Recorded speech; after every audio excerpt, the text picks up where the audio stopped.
할렐루야. 예, 청교도 신학원 강의에 오신 여러분들을 주님의 이름으로 환영합니다. 우리 기도하고 시작하겠습니다. 하나님 아버지 감사합니다. 주님께서 오늘도 저희들에게 새로운 날 허락하여 주시고 건강한 모습으로 우리 주님 앞에 모여 공부할 수 있도록 인도하여 주신 것 감사합니다. 이번 주로 해서 우리 청교도 신학원 제3기가 종강을 맞이하게 되었습니다. 1년 동안 이끌어 주신 우리 주님의 크신 사랑에 감사와 찬양을 올려드립니다. 청교도 신학원 제3기에서 공부한 모든 주의 자녀들을 주께서 붙들어 주시고 놀라운 은총으로 함께하여 주셔서 우리가 1년 동안 함께 공부하고 배운 이 모든 것들이 장차 우리 주님의 사역을 위하여 아름답게 쓰일 수 있도록 주님 붙들어 주시고 은혜를 베풀어 주시옵소서. 오늘도 이제 새로운 한 주간이 시작되는데 자유마을과 또 내일부터 있는 성령의 나타남 집회위에도 주님께서 함께하여 주시고 우리가 반드시 자유통일당 1,000만 명 회원 가입을 이룰 수 있도록 주께서 인도하여 주시고 우리 자유통일당을 통하여 우리 대한민국이 주님께서 기뻐하시는 예수왕국 복음통일 선교왕국의 사명을 잘 감당할 수 있도록 주님 은혜를 베풀어 주시옵소서. 주님께로부터 귀한 사명 받아 이 시대의 선지자로 세우신 우리 정강 목사님을 주님 날마다 붙들어 주시고 성령 충만케 하여 주시오며 시온의 대로가 활짝 열리게 하여 주시고 주님을 위하여 대한민국을 위하여 평생 헌신하는 그의 수고를 주님께서 보시고 귀한 하늘의 상급으로 갚아주실 줄을 믿습니다. 주님께서 기뻐하시는 나라 이 자유 대한민국이 에덴 동산 이후에 가장 아름다운 복음의 나라가 되도록 주께서 역사하여 주시고 그리하여 우리 주님 오실 길을 예비하는 선교 한국의 사명을 잘 감당할 수 있도록 주님 큰 은혜 베풀어 주시옵소서. 지난 1년 동안 저희들을 붙들어 주시고 함께해 주신 우리 주님의 크신 은혜를 감사 찬양하오며 이 모든 말씀 우리 구주 예수 그리스도의 이름으로 기도하옵나이다. 아멘. 네, 우리 사도신경으로 신앙 고백하겠습니다. 전능하사 천지를 만드신 하나님 아버지를 내가 믿사오며 그 외아들 우리 주 예수 그리스도를 믿사오니 이는 성령으로 잉태하사 동정녀 마리아에게 나시고 본디오 빌라도에게 고난을 받으사 십자가에 못 박혀 죽으시고 장사한 지 사흘 만에 죽은 자 가운데서 다시 살아나시며 하늘에 오르사 전능하신 하나님 우편에 앉아 계시다가 저리로서 산 자와 죽은 자를 심판하러 오시리라. 성령을 믿사오며 거룩한 공회와 성도가 서로 교통하는 것과 죄를 사하여 주시는 것과 몸이 다시 사는 것과 영원히 사는 것을 믿사옵나이다. 아멘. 네, 우리 강의에 오신 여러분들 환영합니다. 그 천군님은 아마 독일에서 들으신다고 그랬고 유홀리님 뭐 라틴어 같은데 네.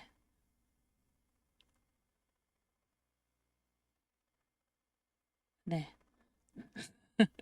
또 안영추님 칼로스 알베르토 드 프랑카 여기까지가 그 닉네임 같죠? 네. 하나님께 감사드린다 뭐 그런 말 같아요. 엘리자베스 고님 미국에서 레아티비님은 아마 일본에서 이렇게 세계 각처에서 또 한국에서 우리 청교도 신학원 강의에 오신 여러분들을 환영합니다. 네, 감사합니다. 예, 오늘 우리 대한민국 국부 이승만의 신앙 종강입니다. 종강. 예, 이번 주 수요일로 청교도 신학원 제3기의 모든 강의가 마치고 또 시험을 보고 7월 17일 날 한국에서는 7월 17일 날 졸업식이 있고 또 미국의 청교도 신학원 분원에서는 이제 7월 29일 날 그렇게 졸업식이 있는 것으로 이제 알고 있습니다. 여러분들 종강 잘 하시고 시험도 잘 보시고 또 졸업식까지 무사히 잘 마치실 수 있기를 주님의 이름으로 축원하고 축복합니다. 오케이. 우리 그 대한민국 국부 이승만의 신앙, 우리 이승만이 즐겨 부르던 그 찬송가를 같이 부르고 강의를 시작하겠습니다. 그 십자가 군병들아, 십자가 군병들아. 390장.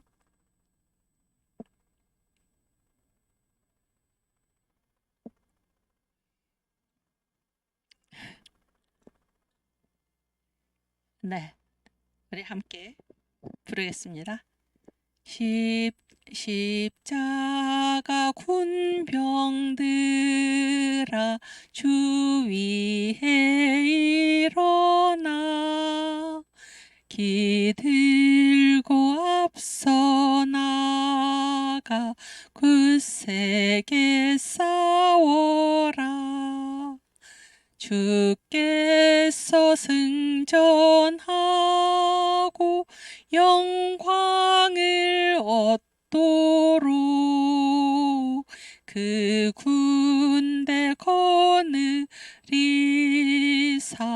늘 이김 주시네. 아멘. 십자가 군병들아 주 위에 일어나 그 나팔 소리 듣고 곧 나가 싸워라. 수 없는 원수 앞에 주 따라갈지니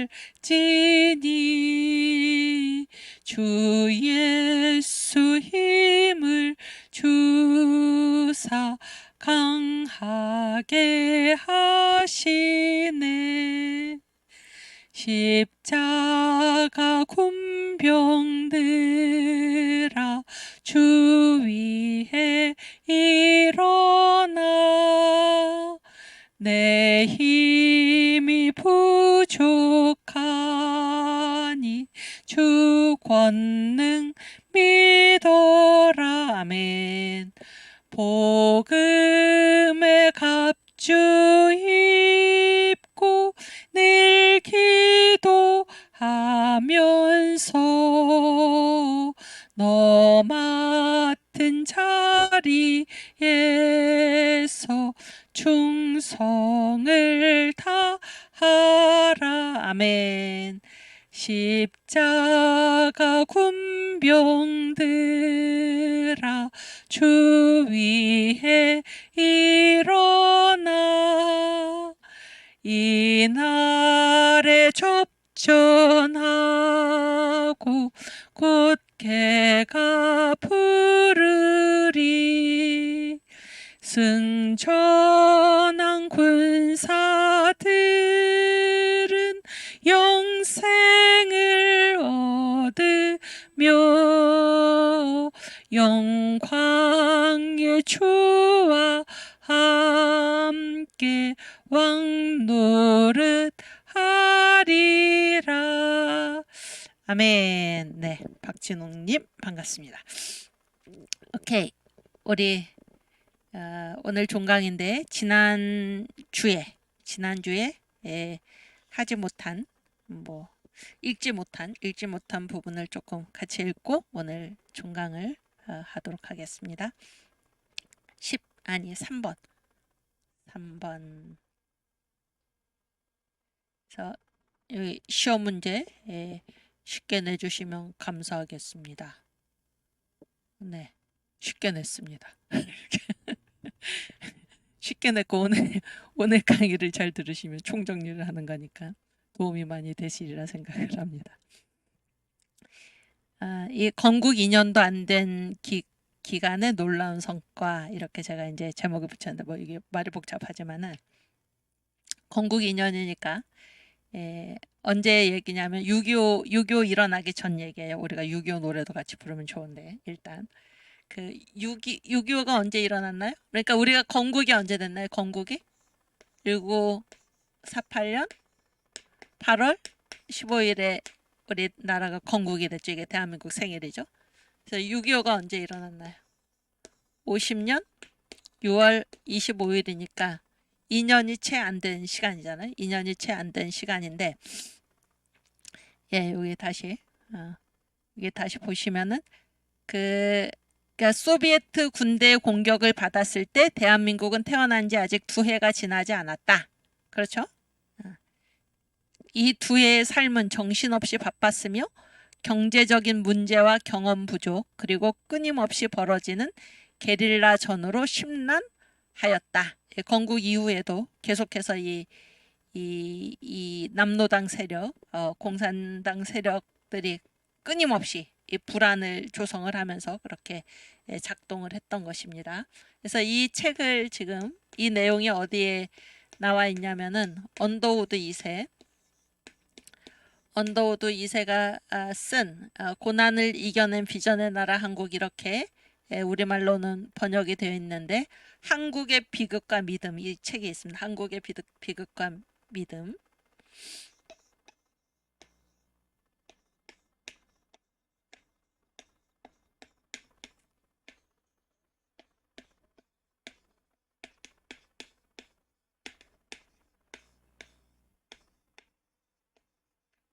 The Tragedy and Faith in Korea 이렇게 1950년에 이제 6.25 전쟁이 일어나니까 이분이 원래 언더우드 2세가 연희대학교 명예총장이셨죠. 그러니까 지금 연세대학교죠. 연세대학교. 그런데 그 부인이 공산 게릴라가 이제 쏜 총탄에 자기 자택에서 이 총탄에 맞아가지고 사망을 합니다. 이게 정말 미국 시민이잖아요. 미국 시민. 그런 일을 겪었어요. 우리나라에 오신 선교사들이 정말 감사하죠. 감사하고 그렇게 부인을 잃고 이제 충격받아가지고 심장병이 걸려가지고 미국에 치료차 갔다가 한국 전쟁이 일어났다. 6.25 전쟁이 일어났다라는 말을 듣고 그 현장을 피해서 있는 게 아니고 다시 돌아왔다 그러는 거예요. 그 얘기를 듣자마자 이분은 한국 분도 아니고 미국 선교사입니다. 미국 선교사 언더우드 1세의 아들인데 이분이 이제 그래서 오면서 그 출판사의 부탁으로 급하게 이제 책을 썼어요. 한국을 알려야 된다. 그래서 미국과 미국 교회에 한국을 알리고 한국을 가서 돕기 위해서 이제 그런 일이 필요하다라고 했을 때 이분이 이제 비행기 안에서 쓰신 책입니다. The Tragedy and Faith in Korea. 여기에 나오는 얘기입니다. 오케이. 여기. 그래서 이분이 이제 이런 책을 충분히 쓸 자격이 있으신 것은 그러니까 이게 이제 한국이잖아요. 한국이 어떤 곳인가라는 것을 지금 미국 분들한테 소개를 하는데 한국에서 태어나서 언더우드 2세의 아들로 1890년생입니다. 한국에서 태어나서 어린 시절을 여기서 보내고 이제 중학교 때 미국에 가서 이제 그 군사학교를 나왔습니다. 군사학교를 나오고 그 다음에 뉴욕대에서 공부를 해가지고 이제 박사학위를 받아가지고 한국에 와서 그 아버지의 뒤를 이어서 연희전문학교 언더우드가 세운 학교죠. 연세대학교 연희전문학교에 부교장을 거쳐서 교장을 해가지고 해방 직전까지 그러니까 1942년까지 태평양 전쟁이 일어나니까 이제 이 언더우드 2세가 미국 국민이잖아요. 그러니까 지금 미국하고 일본하고 붙어가지고 전쟁을 하니까 이게 적국 국민이죠. 적국 국민이니까 여기서 이제 추방을 했습니다. 그때 언더우드 2세뿐만이 아니라 미국 선교사들 다 이제 모든 선교사들을 다 추방을 한 거죠. 추방을 했는데 그때 이제 쫓겨났다가 이분이 이제 그 와중에 거기서도 이제 계속 한국을 위해서 뭐 모금 활동 이런 것들을 하고 그러고 있다가 목사 안수도 받습니다. 목사 안수를 받고 그리고 해방이 되니까 미 군정청이 맨 처음에 들었었잖아요. 우리나라 건국되기 전에 우리나라 그러니까 일본군의 무장 해제 그리고 이 대한민국 건국을 이제 이렇게 돕기 위해서 그랬을 때 거기에 고문으로 오셨습니다. 고문. 그리고 이분은 이제 미 군정청의 고문으로 있으면서 그런 그 군사 자료들 있죠. 군사 자료들. 이렇게 상층에만 보고가 되는 그런 것들을 자기가 보는 충분한 그런 기회가 있었다. 그리고 이제 그 많은 사람들을 만나봤다. 이렇게 이제 얘기를 하고 있습니다. 그래서 이런 책을 쓰실 충분한 자격이 있다라는 걸 제가 말씀을 드리고, 그러니까 이분의 이 증언이 이제 놀라운 것입니다. 그래서 이게 굉장히 제가 갖고 오진 않는데 굉장히 얇은 책인데 여러분도 꼭 한번 읽어보시기를 바랍니다. 읽어보시길 바라요. 거기에 나온 내용인데 다시 한번 읽어보면 그렇지. 소비에트 군대의 공격을 받았을 때 대한민국은 태어난 지 아직 2해가 지나지 않았다. 그러니까 이 6.25 우리나라를 남침한 우리나라를 대한민국을 침범한 그 군대의 성격을 뭐라고 얘기하고 있나요? 지금 무슨 군대라고 얘기하고 있습니까? 네? 여기 뭐라고 얘기하고 있어요? 소비에트 군대죠. 소비에트 군대. 소비에트가 어디예요? 소련이죠. 소련. 여기 빛으로 선교 TV 이재순, 윤경화, 사랑이시라, 명엠님, 야기님, 네 반갑습니다. 여기 대답을 활발히 채팅창에 올려주세요. 그러니까 소련 군대다 이렇게 아예 지금 이 언더우드 2세가 쓰고 있습니다. 그러니까 저 북한의 김일성을 우리가 괴뢰도당이라고 그러죠. 괴뢰군. 그러니까 소련의 꼭두각시 그 실체를 지금 알고 있는 것입니다. 분명히. 그래서 뭐라고 얘기하고 있나? 소비에트 군대다 이렇게 얘기를 하고 있어요. 우리나라의 6.25 남침을 일으킨 이 군대를. 그래서 대한민국이 이제 태어난 지 두 해가 아직 지나지 않았는데 이 2해의 삶은 정신없이 바빴으며 경제적인 문제, 경험 부족, 그리고 끊임없이 벌어지는 게릴라전으로 심란하였다. 그러니까 6.25가 일어나기 전에도 계속해서 뭐 이렇게 이 남노당의 세력들이 곳곳에서 이제 폭동을 일으켰죠. 폭동을 일으키면서 또 게릴라전 그러니까 곳곳에서 이 대한민국 신생 대한민국 정부를 괴롭혔던 것입니다. 그런 거를 우리가 알 수 있고, 그리고 보세요. 철의 장막으로 인한 물자 부족과 불리한 조건으로부터 직접적으로 발생한 문제들 외에도, 그러니까 철의 장막이 뭔가요? 철의 장막이 무슨 장막일까요? 응? 어디에 쳐진 장막이에요? 철의 장막 38선이지 38선. 그래서 그때 당시에는 뭐 북쪽에 뭐 전기도 풍성하고 전기는 다 북쪽에서 공급을 해줘야 되는 거 아닙니까? 거기에 이제 많은 그런 물자들이 있었는데 이 소련이 이거를 뭐예요? 철의 장막으로 이거를 단절을 시켰다 그런 얘기예요. 단절을 시켰다. 그런 문제들 외에도 보세요. 1945년과 1950년 사이에 남한은 정치 경제적 혼란에 빠져들었다. 그래서 거의 500만 명의 본국 송환자가 있었다. 그러니까 1945년에서 1945년 해방이 됐죠. 1943 해방이 돼가지고 1950년 이때가 뭐 이제 6.25 날 때까지 몇 명이 본국으로 돌아왔나? 500만 명. 500만 명이 있었는데 이 중에 지금 읽어보면 이 중에 몇 명이 350만 명이 어디 출신인가? 다 월남이에요. 북한에서 자유를 찾아서 내려온 사람이다 그런 얘기예요. 아시겠죠? 그래 이게 몇 퍼센트입니까? 응? 우리 웅지자매님 수학을 잘하시니 이게 몇 퍼센트예요? 산수 70%지? 잘했어. 70%. 70% 그러니까 500만 명이니까 그러니까 일제시대 때 식민지 때 뭐 다 해외로 가버리거나 뭐 그런 얘기잖아요. 그런 사람들을 포함해서 500만 명이 어디로 몰려왔다는 거예요. 본국 송환자가 어디예요? 여기 대한민국이죠.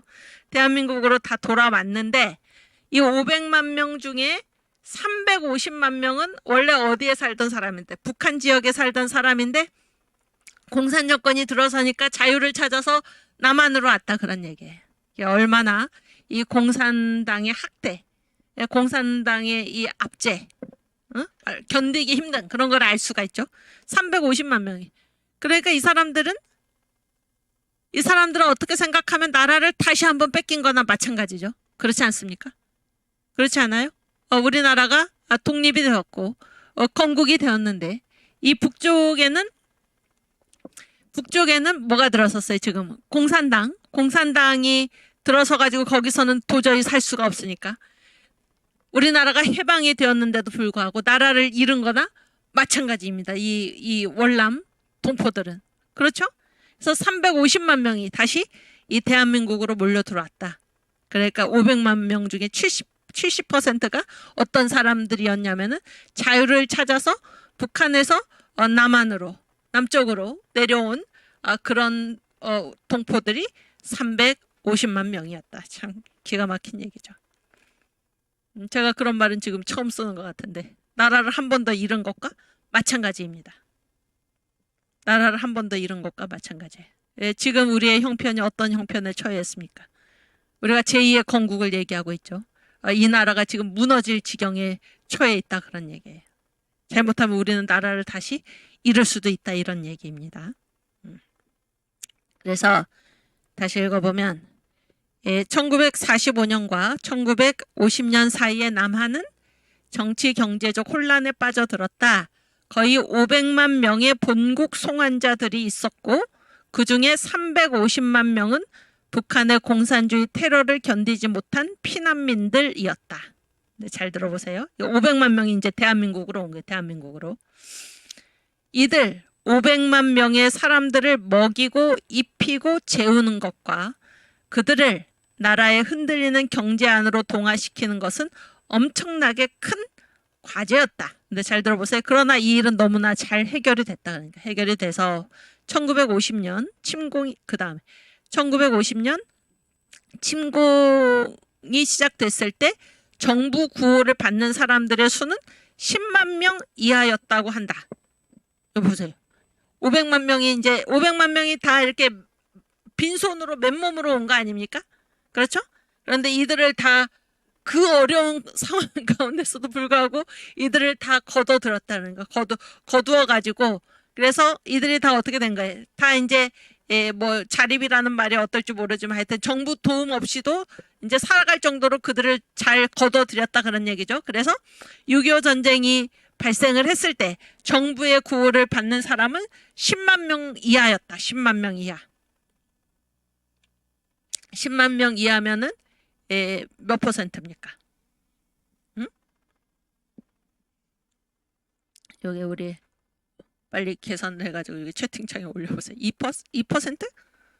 맞나? 맞아?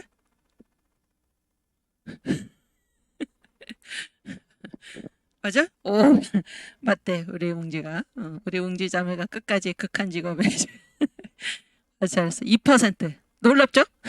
놀랍지 않습니까? 이제 태어난 지 2년도 안 된 정부가 이 500만 명의 그런 사람들을 다 이 체제 안으로 흡수해가지고 그들을 다 먹고 살게 하고 2%만이 이제 정부 구호를 받는 숫자로 남아있다. 이 이승만 대통령 건국 2년도 채 안 된 기간에 놀라운 일을 해냈다 그런 얘기예요. 오케이. 그 다음에 아니고 그 밑에 읽어보면 이들 피난민들과 더불어 공산주의 게릴라들이 지속적으로 남한으로 유입되었다. 그러니까 이 모든 일들을 그 500만 명이나 되는 사람들을 이 나라 체제 안에서 그들을 보도만 안고 그들이 먹고 살게 해주고 이런 모든 일들이 평안한 상태에서 지금 한 게 아니고 철의 장막으로 물자가 끊기고 그러니까 물자가 부족하고 또 혼란하고 곳곳에 게릴라전이 일어나고 이러한 상황 가운데서도 그런 놀라운 일을 행했다 그러니까 이게 이승만 정부였습니다. 대한민국 신생 대한민국의 능력이 훌륭하죠. 훌륭해. 그래서 공산주의 게릴라들이 지속적으로 남한으로 유입되어서 그들의 목적은 무엇인가? 국가의 경제를 방해하고 더 나아가 공포와 무질서 상태를 만드는 것이었다. 1949년 3월에 호레이스 H. 언더우드 여사를 암살한 사람이 바로 그런 공산주의 간첩이었다. 이 호레이스 H. 언더우드 여사가 바로 자기 부인이죠. 부인. 응? 여러분 그 집이 어떤 곳이에요? 집이 자택이 어떤 곳입니까? 가장 편안한 곳 아닙니까? 이 세상에서? 그렇죠? 그 집에 뭐 그 집에 무슨 평수가 어떠하든지 시설이 어떠하든지 그런 걸 떠나가지고 집이란 곳은 뭐예요? 가장 안전하고 편안한 곳인데 자기 집에서 자기 자택에서 살해당했다. 이게 정말 비극적인 일 아닙니까? 이런 짓을 하는 사람들이 지금 공산주의 간첩인데 이 간첩들이 지금도 어떻습니까? 지금도 이 대한민국 곳곳에 뿌리 박고, 응? 여기 보세요. 공포와 무질서 상태를 만드는 것이 이들의 목적인데 지금 그런 행동들을 하고 있지 않습니까? 그렇죠? 7월 27일 날 그날이 정전 협정, 휴전 협정을 맺은 그날에 이 고마운 미군한테 이 평택으로 가가지고 이들이 무슨 미군 기지를 인간 띠로 둘러싸겠다. 이게 공포와 무질서 상태 아닙니까, 여러분? 우리가 반드시 막아내야 할 것입니다. 이런 일. 그러니까 어제도 예배 후에 토크 시간에 그런 얘기를 했는데 그 폼페오 미 국무장관도 그런 말씀을 하셨고 다 무엇입니까? 지금이 어떻습니까? 지금이 이 해방 후에 또 대한민국 건국 그 건국 초기 그때 그 어간의 이 무질서 상태 그런 혼란스러운 그 상태보다도 지금이 훨씬 더 심각하다는 것입니다. 훨씬 더 심각하다. 근데 우리 국부 이승만 대통령 그 어려운 상황에서도 이렇게 사람들을 경제적으로 안정을 시키고 이렇게 이끌어갔다 하는 것이 얼마나 훌륭하게 통치를 했나라는 생각을 하게 됩니다. 그 어려운 과정에서도 자유 대한민국 건국을 이루어내시고 오케이 그 다음 장 여기 이승만 국부의 마지막 소원은 무엇인가? 북진통일입니다. 북진통일. 그래서 우리가 건국의 4대 기둥을 얘기를 하는데 그때 당시에 대한민국이 건국될 때에 저 북괴가 점령한 그 지역에는 거기는 회복하지 못했죠. 그때 당시에 건국 당시의 상황으로. 근데 지금까지 그렇습니다. 지금까지. 그런데 그런 걸 생각하면은 이 건국의 또 하나의 기둥이 있다는 거. 4대 기둥 위에 또 하나의 기둥은 무엇인가 하면 그것은 당연히 북진통일입니다. 북진통일을 다른 말로 뭐라고 얘기하겠습니까, 여러분? 예수한국 복음통일이죠. 자유민주주의 체제로 통일하는 자유통일이죠. 자유통일. 그런데 이 문제명이라고 그러죠. 우리가 두 사람을 합쳐서 이 간첩과 같은 이 무리들은 뭐라고 얘기하고 뭐를 지금 얘기하고 있습니까? 국민들한테 교묘하게 연방제 통일. 연방제 뭔가 좋은 말처럼 들리지만 이 연방제는 다른 말로 해서 무슨 통일입니까? 적화 통일입니다. 공산주의로 통일하겠다라는 것을 얘기를 하고 있는데 지금 자유통일당에서 곳곳에 현수막을 붙였잖아요. 그래서 이 자유통일, 북진통일 예수한국 복음통일 이것과 이 연방제 통일, 적화통일은 정반대입니다. 정반대. 그래서 그 말에 속으면 안 됩니다. 그 말에 속으면 안 돼요. 그래서 이 이승만 국부의 마지막 소원 북진통일, 우리 건국의 5번째 기둥이라고 할 수 있는 이 북진통일 우리가 함께 읽어보겠습니다. 그래서 제가 이거를 제가 전에도 아마 말씀을 한번 드린 것 같은데 이충근 박사님 제가 이거를 이제 연희춘추 제가 그 연세대학교 신과대학 100년사를 쓰다가 그 연희춘추를 그때 이제 역사 책 쓰기 위해서 이렇게 보고 또 보고 그랬는데 그 제1권 제1호에 왜 신문에 보면은 이렇게 제자라고 그러죠. 제자 거기에 이렇게 오른쪽 상단에 우리의 맹세 그래가지고 이 구호가 3개가 적혀 있는 것입니다. 근데 그래서 제가 너무나 신기해가지고 이야 그러면서 굉장히 귀중한 자료를 찾은 것처럼 해가지고 제가 이제 이충근 박사님한테 이거를 자랑스럽게 보여드렸더니 이충근 박사님이 하신 말씀이 그 박사님 세대는 초등학교 다닐 때, 국민학교 다닐 때, 중고등학교 다닐 때, 대학교 다닐 때도 항상 이거를 읽었다라는 거예요. 항상 이거를 읽었다. 그래서 다 알고 있다 그렇게 말씀을 하시더라고요. 그래서 이러한 이 구호를 항상 이제 외치시면서 그렇게 이제 학교를 다니셨다 그런 얘기예요. 근데 우리는 이런 말이 있는지 저는 이제 전혀 몰랐죠. 저는 전혀 모르고 우리가 이렇게 북진 통일을 주장하던 때가 있었구나라는 사실을 전혀 몰라요. 이게 그렇게 얘기하는 게 당연한 것인데도 불구하고 우리가 그랬구나라는 사실을 전혀 몰랐다가 이 신문을 보고 얼마나 제가 감격을 했는지 모릅니다. 그런데 그 당시에 이렇게 그 당시에 이제 어린 세대로 자라났던 그런 어른들은 다 이거를 학교에서 날마다 이거를 이 구호를 외치셨다고 그래요.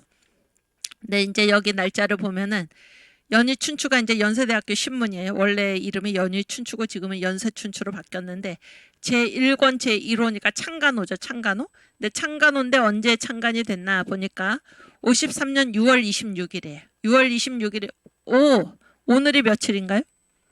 오늘이 6월 26일이죠. 놀랍네. 오늘이 6월 26일인데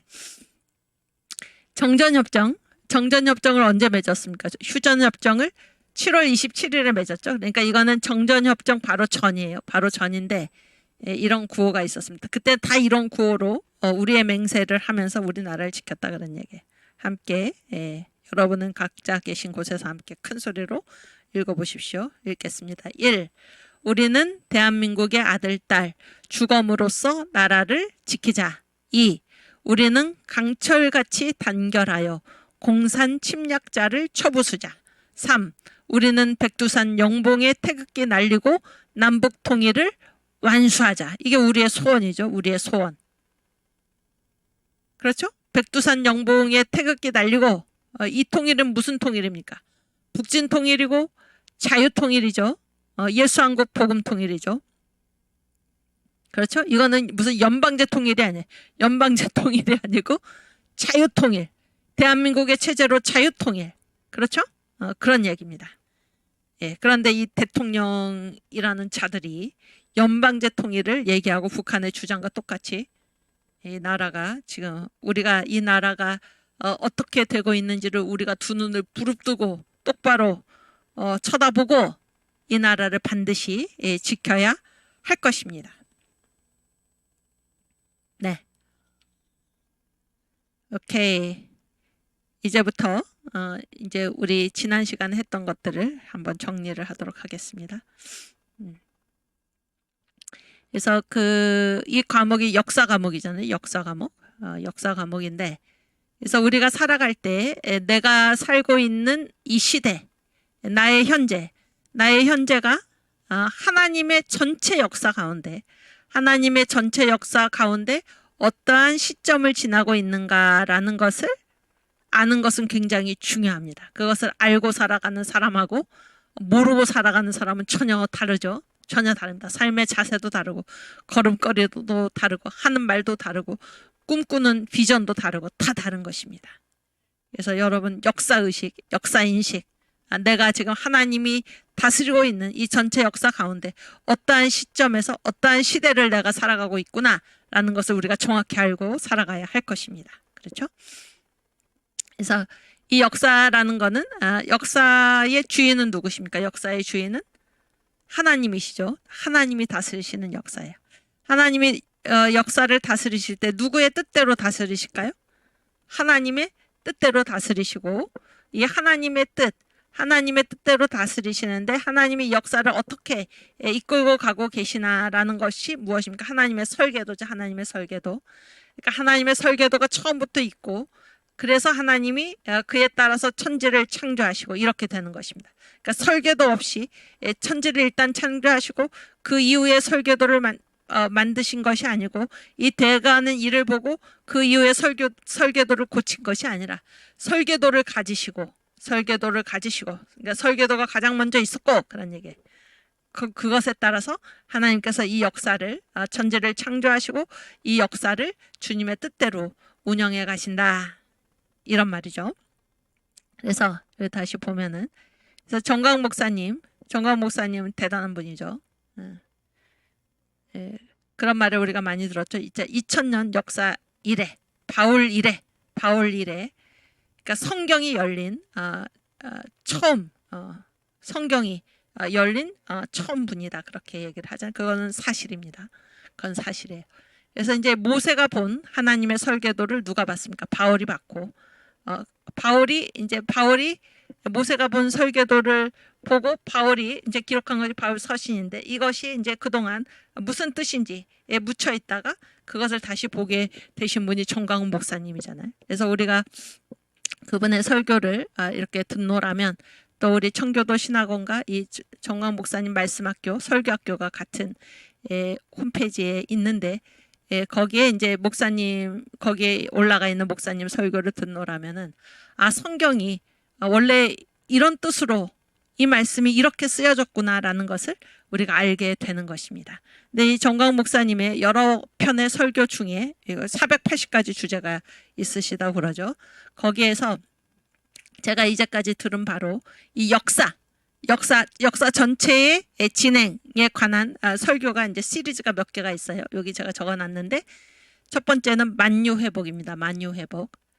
두 번째는 하나님의 구원 역사 경영. 세 번째는 7대 짐승을 이기자. 네 번째는 다니엘서. 이게 이제 그 설교 시리즈의 제목이에요. 시리즈라는 거는 한 주일에 한 번 만유회복을 가지고 한 주일에 한 번 설교한 것으로 끝내신 게 아니고 몇 주에 걸쳐서 만유회복을 가지고 설교를 하셨죠. 시리즈로. 그래서 이게 이제 이 만유회복 하나님의 구원 역사 경영 7대 짐승을 이기자 다니엘서 이게 이 전체 역사 하나님께서 이 전체 역사를 어떻게 이끌고 가시는가라는 것을 우리 눈에 또렷이 보여주는 그러한 설교입니다. 그래서 만유회복 제가 여기에 이제 빨간색으로 써놨잖아요. 빨간색이 우리 대한민국에 해당하는 겁니다. 대한민국. 그래서 만유회복에 있어서는 지금 이 대한민국이 살고 있는 곳이 어딘가. 그래서 이 전체 역사는 천사의 나라, 그 다음에 아담의 나라, 메시아 나라 이렇게 가는데 지금 대한민국은 이 세 나라 중에서 어디에 있습니까? 아담의 나라죠. 아담의 나라. 이 지구상에 있는 지구상에서 펼쳐진 모든 역사가 바로 이 아담의 나라에서의 역사입니다. 천사의 나라는 하나님께서 인간보다 먼저 창조하신 게 뭐예요? 천사들이잖아요. 천사들. 그런데 천사가 타락을 했죠. 루시퍼죠. 바로. 천사가 타락을 하니까 하나님이 심판을 하시고 이 천사의 나라를 심판을 하신 것입니다. 그 다음에 이제 하나님이 창조하신 것이 무엇입니까? 아담의 나라입니다. 아담의 나라. 아담 다 아시죠? 아담의 나라. 우리는 지금 이 아담의 나라에서 살고 있고 이 아담의 나라가 망하면 뭐가 임하면 이 아담의 나라가 망할까요? 메시아 나라. 메시아가 누구십니까? 우리 주님이시죠. 그래서 우리가 지금 살고 있는 이 대한민국이 살고 있는 그 시점은 아담의 나라이다. 이게 이제 만유회복에서는 우리는 아담의 나라다. 이걸 알 수가 있고. 오케이. 반갑습니다. 그 다음에 하나님의 구원 역사 경영. 하나님의 구원 역사 경영을 보면은 여기에 포인트는 뭔가? 여기에 포인트는 뭔가 하면은 결국에 이제 이 세상 마지막은 어떤 나라로 마치나요? 메시아 나라죠. 메시아 나라의 별명이 뭔가 하면은 새 예루살렘입니다. 새 예루살렘. 그래서 하나님은 이 역사를 이끌어 가실 때 우리를 결국 이 세상에 태어난 모든 사람들을 하나님께서 선택하신 백성들, 그중에서 하나님께서 선택하신 자녀들을 어디에 데리고 가시려고, 새 예루살렘으로 데리고 가시려고 새 예루살렘에 적합하도록 우리를 이 세상에서 훈련시키신다 그런 얘기예요. 훈련시키시는데 각 시대마다 이 새 예루살렘 사관학교 교장을 세우셔서 그 교장의 지도 밑에서 훈련을 받도록 하셨다 그런 얘기예요. 그래서 가장 처음 세우신 교장이 누굽니까? 여기에 보면 하나님의 구원 역사 경영에서 보면 누구예요? 아담이죠. 아담 시대는 누구의 말을 들어야 돼? 아담의 말을 들어야 돼. 아담의 말을. 그렇죠? 그 다음에 세운 사람이 누구예요? 노아죠. 노아. 제2의 아담이라고 그러죠. 노아 시대는 누구 말을 들어야 돼? 노아의 말을 들어야 되는 거예요. 그렇죠? 그래서 아브라함. 다 아시죠? 아브라함. 그 다음에 뭐예요? 이삭. 그 다음에 야곱. 그 다음에 모세. 그 다음에 사사들. 그렇죠? 또 선지자. 그 다음에 12사도. 그 다음에 속사도. 그 다음에 천주교. 그 다음에 종교개혁교회. 그렇죠? 그 다음에 미국. 그리고 한국. 미국의 청교도. 한국의 청교도. 이렇게 해서 이 하나님께서 그 시대에 이 새 예루살렘을 새 예루살렘 사관학교 교장으로 이런 인물들을 세우셔가지고 그 시대의 사람들을 이끌어가게 하셨다, 그런 얘기예요. 이거는 미국과 한국 이 얘기는 제가 그냥 써놓은 얘기가 아니고 우리 시대가 그렇습니다. 우리 시대가, 제가 이제 교회사 전공이잖아요.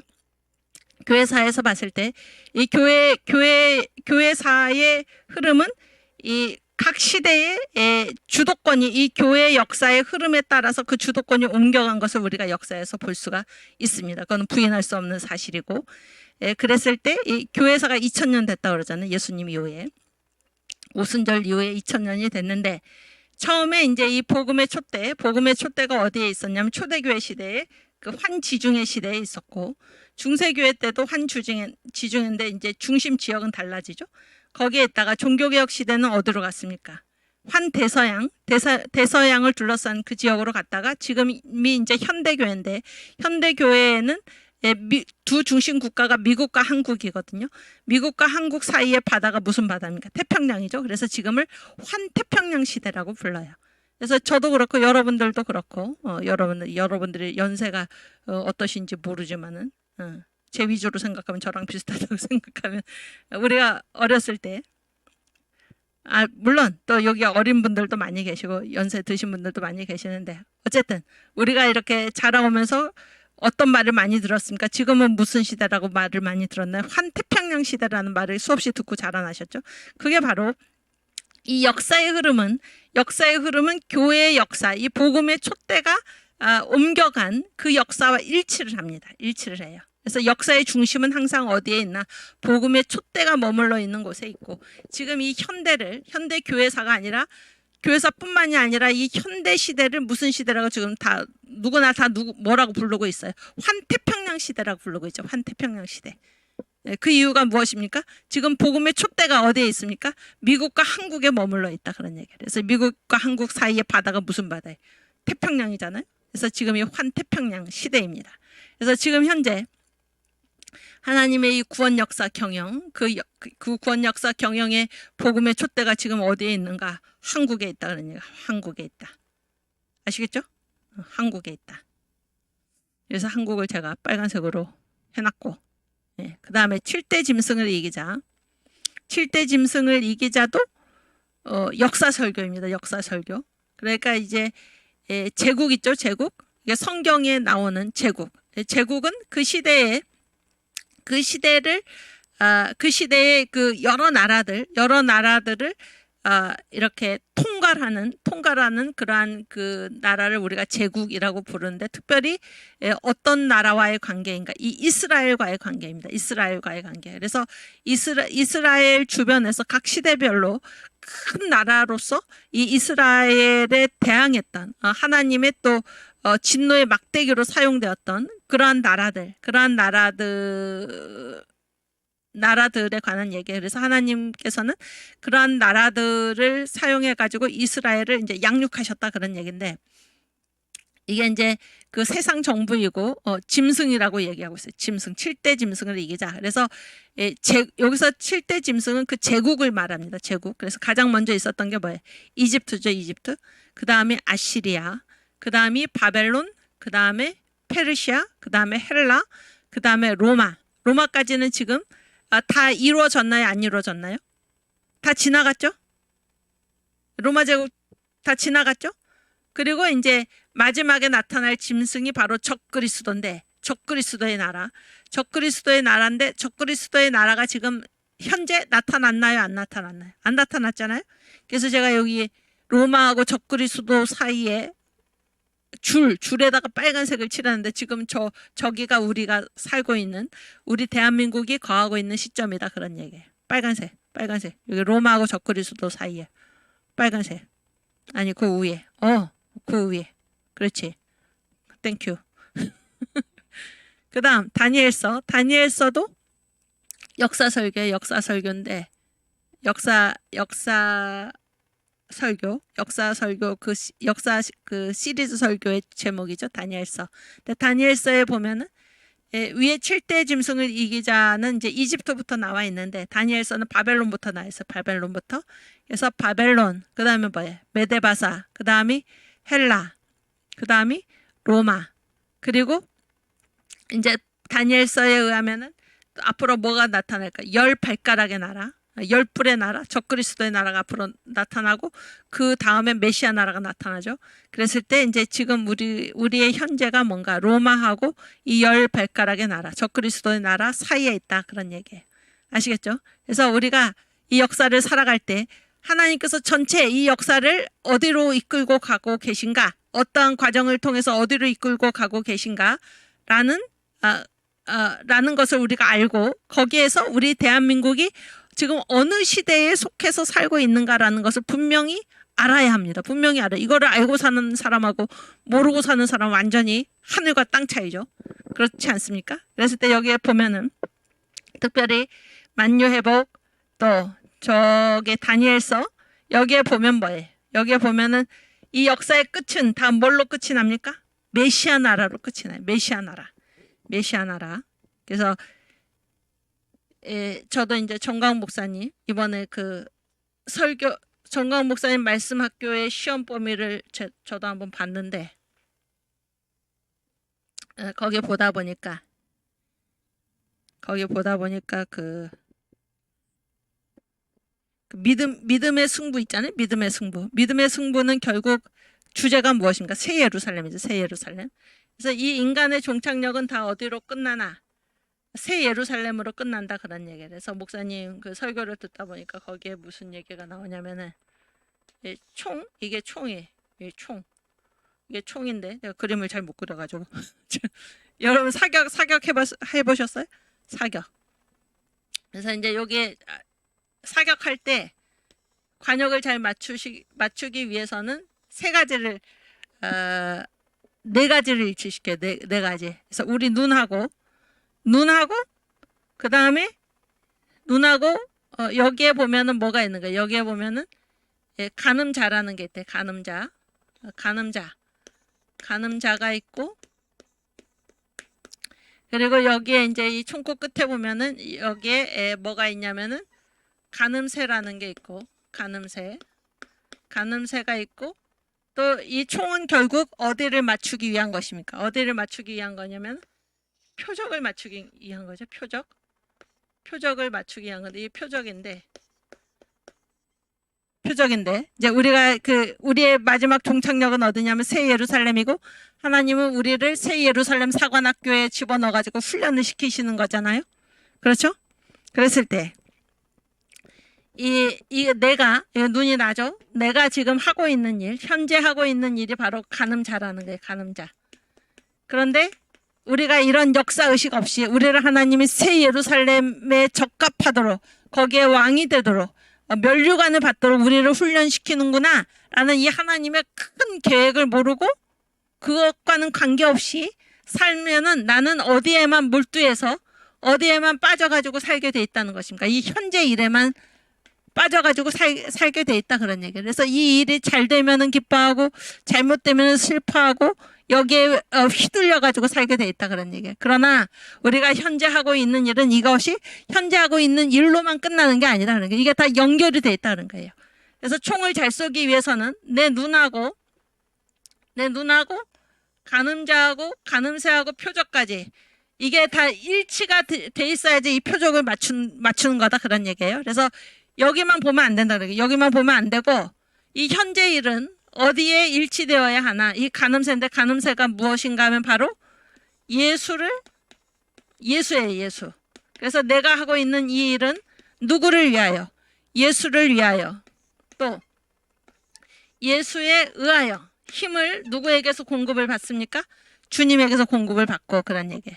또 누구의 것으로? 예수의 것으로 이렇게 내가 하고 있는 일이 이 예수님께 일치가 되어 있어야 된다 그런 얘기예요. 아시겠죠? 그리고 이 표적에 해당하는 것이 무엇인가? 표적이 바로 무엇입니까? 우리가 최종적으로 들어갈 어디에? 새 예루살렘이에요. 새 예루살렘.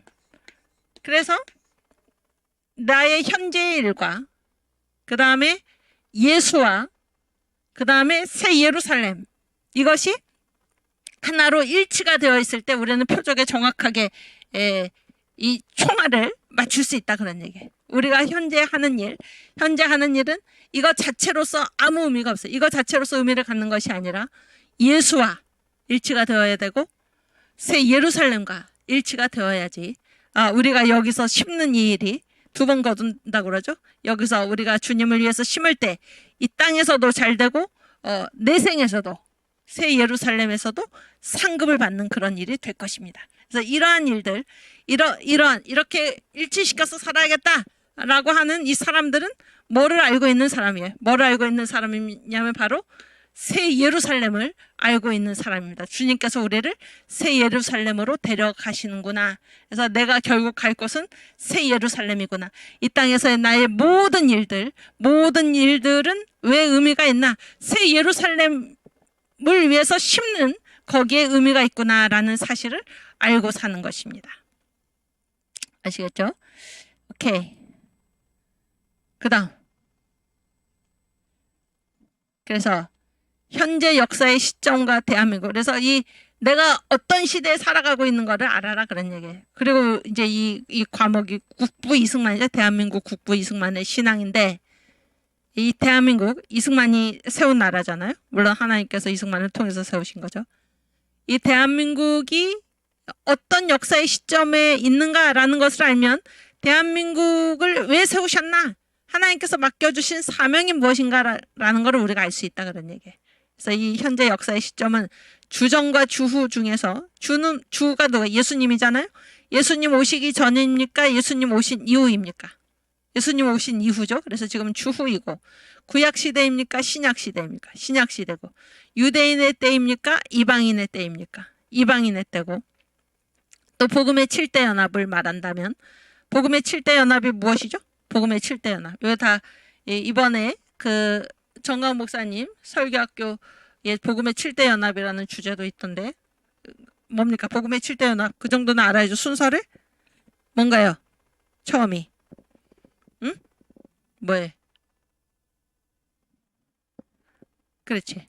탄생의 연합. 그 다음에 그렇죠. 고난의 연합. 그 다음에 죽음의 연합. 그 다음 부활의 연합. 그 다음이 승천의 연합. 그 다음이 재림의 연합. 그 다음이 천년왕국의 연합. 이렇게 되죠. 왕국의 연합. 이 순서를 알아야죠. 순서. 오케이. 이렇게 되는데 이 중에서 여기 현재 역사의 시점은 우리는 지금 여기 승천부터는 아니 승천까지죠. 재림은 아직 안 됐잖아요. 재림. 그래서 지금은 무슨 시대입니까? 승천의 시대죠. 여기 다시 보여주세요. 승천하신 주님이 뭐를 보내주셨나요? 약속하신 성령을 보내주셨죠. 그래서 지금이 무슨 시대라고 그래요? 오순절 시대라고 그래요. 오순절 시대. 그리고 지금이 무슨 시대입니까? 오순절이 어떤 기관의 생일입니까? 교회의 생일이죠. 그래서 지금이 교회의 시대입니다. 교회의 시대.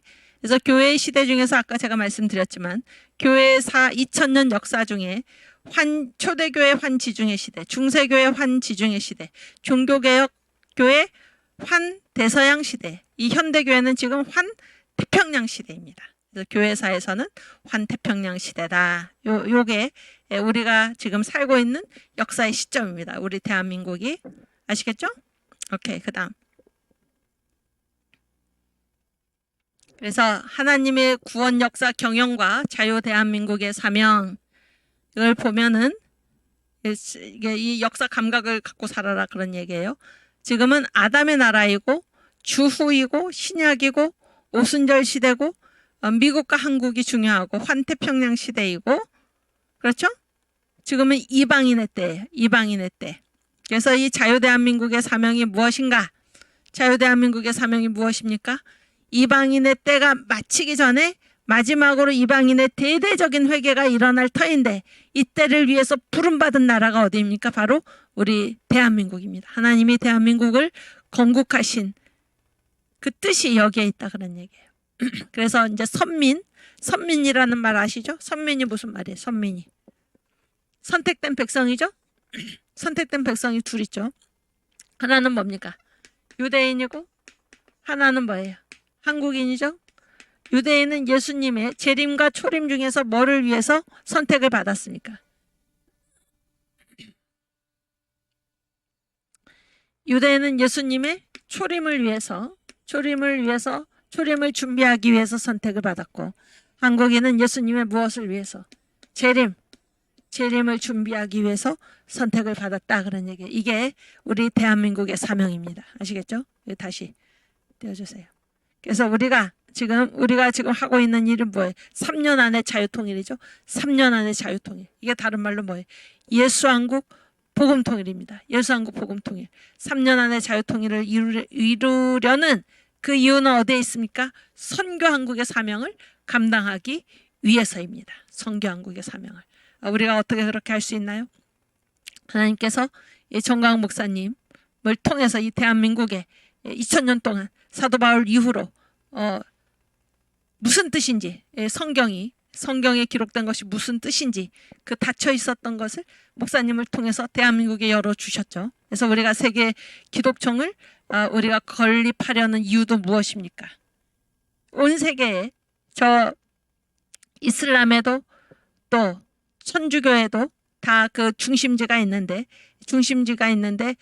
이 중심 건물, 교황청이 있고 그 메카가 있고 그렇죠. 그런데 개신교만 없다, 그러니까 개신교만. 그래서 이 세계 기독청을 여기에 우리 대한민국에 세워가지고 정광 목사님을 통해서 열린 이 성경 복음의 7대 단추, 우리 예수님, 이거를 성경의 원래의 의미, 주님께서 쓰신 원래의 의미, 이런 것들을 우리가 가르치기 위해서 이 세계 기독청을 건립을 해서 거기에 한 주에 12만 명씩 그런 사람들이 몰려와가지고 여기서 성경 말씀을 배우고 또 곳곳으로 자기 나라로 돌아가서 이 복음을 가르치는 이런 역사를 하기 위해서 지금 우리가 이 모든 일을 하고 있다, 그런 얘기.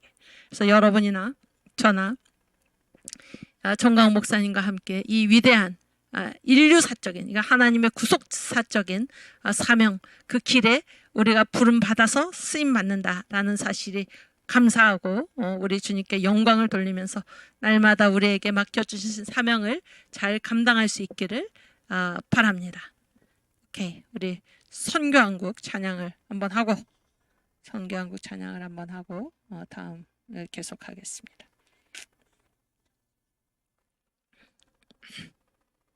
우리 대한민국의 사명을 여러분 반드시 기억하시고 우리의 국부 이승만이 세운 나라가 바로 이런 나라다라는 것을 생각하시고 우리가 다 이승만의 후예로서 선교한국의 사명을 감당할 수 있도록 전진해 나가야 할 것입니다. 오케이. 영원한 주님의 십자가 사랑 우릴 재촉하시네. 복음 들고 예루살렘 향해 일어나 너 거침없이 나가라. 모진 고난 핍박이 와도 우리 믿음 더욱 견고해 선포하리. 하나님 나라 주님의 교회 승리하리라. 아멘. 주님의 명령 따라 한국교회 일어나리라. 죽음 앞에서라도 돌아서지 않으리. 부흥의 불길 따라 선교한국 일어나리라. 우리 주님 다시 오실 때까지. 아멘. 오케이, 이제 우리 이승만 다음 보여주세요. 다음 파워포인트. 그래서 이제 이승만의 신앙관이 어떻게 변화가 됐나라고 하면은 이제 배제학당 입학 전 세 시기가 있어요. 배제학당에 입학하기 전, 그 다음에 배제학당 시절, 그 다음에 한성 감옥에 갇힌 이후, 이렇게 돼 있는데 여기서 이제 도와 기라는 말이 나와요. 도와 기. 도는 뭔가 하면은 신앙이에요. 신앙. 그 다음에 기는 뭔가 하면은 문명이에요. 문명. 문명인데 이 배제학당이 이제 선교사가 세운 학교잖아요. 거기에 들어가기 전에는 이승만은 어떤 생각을 가지고 있었냐면은 이 종교, 신앙도 어디의 것, 동양의 것, 문명도 동양의 것, 동도 동기의 입장을 가지고 있었어요. 동도 동기. 아시겠죠? 우리께 좋다는 거, 우리께 좋다. 예. 신앙도 유교죠, 유교. 신앙도 동양의 것. 그 다음에 문명도 동양의 것. 뭐 서양에서 무슨 대단한 뭐 비행기니 뭐니 이런 것들을 개발했다고 해서 뭐 우리를 우습게 여기지만 우리는 다 필요 없다. 이런 식으로 입장을 가진 것이 바로 배제학당 입학 전에 이승만의 입장이었어요. 동도 동기. 그런데 배제학당에